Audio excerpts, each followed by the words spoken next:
In this video, we're going to talk about arrays in Solidity. An array is a way to store multiple values of the same type under a single variable name.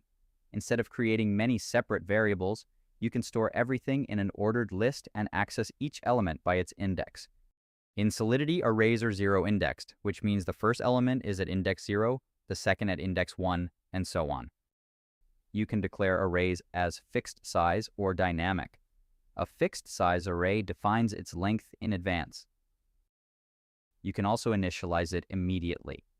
Once declared, the size of a fixed array cannot be changed. Fixed size arrays are useful when you know exactly how many elements you need. Since the size is part of the type, Solidity enforces it at compile time. This can make your code more predictable and sometimes more gas efficient depending on usage. A dynamic array does not define its length at declaration time. Its size can grow or shrink over time, making it ideal for handling user-driven or variable-length data. It's important to note that new uint 256 is mainly used to create memory arrays inside functions, not for initializing state variables at declaration. To read an element, you use its index uint 256 value. Accessing an index that does not exist will cause the transaction to revert. To get the current length of the array, use .length.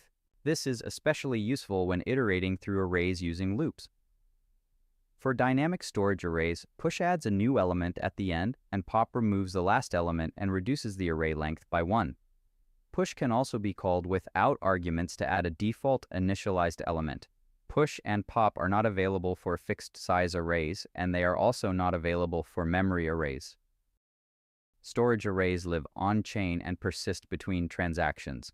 Writing to them consumes gas. Memory arrays are temporary and only exist during function execution. They are useful for processing data and returning values. A simple rule of thumb: use storage for persistent data. Use memory for temporary data. Working with arrays can be expensive in terms of gas, especially when modifying storage. Operations like push, pop, and iterating over large arrays all consume gas. If an array grows too large, looping over it in a single transaction may cause the transaction to fail due to gas limits. Because of this, it's important to design your contracts with bounded operations and avoid unbounded loops over large arrays. Arrays are one of the most commonly used data structures in Solidity. Use fixed-size arrays when the length is known in advance, and dynamic arrays when the collection needs to grow or shrink. Remember the essentials. Arrays are zero-indexed. .length returns the current size of the array. Push and pop work only with dynamic storage arrays. As you build more advanced smart contracts, arrays will be essential for managing collections like user data, IDs, and structured on-chain information. Poorly designed array operations can lead to high gas costs or even make functions unusable.